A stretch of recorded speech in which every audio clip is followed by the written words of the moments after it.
morning po. Hello po, good morning sa lahat. Happy ano bang araw ngayon? Wednesday. Ayan po.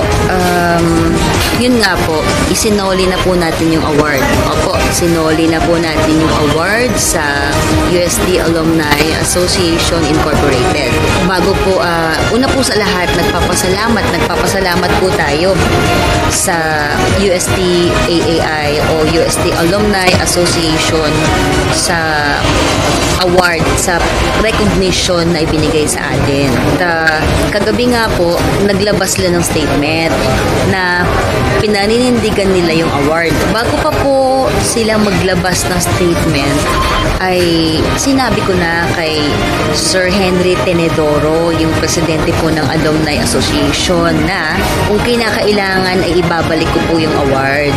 Ngunit ang sabi ni Sir Henry Tenedoro, wala sa isip nila na bawiin yung award. At yun nga po, kagabi nagkaroon sila ng emergency meeting ng kanilang mga board members. At ang kinalabasan ng meeting ay 18 votes daw po. 18 votes ang nagsabi na hindi nila babawiin. Merong isa na umalma. So, hindi nga nila babawiin yung award, pero she's got the call back ring.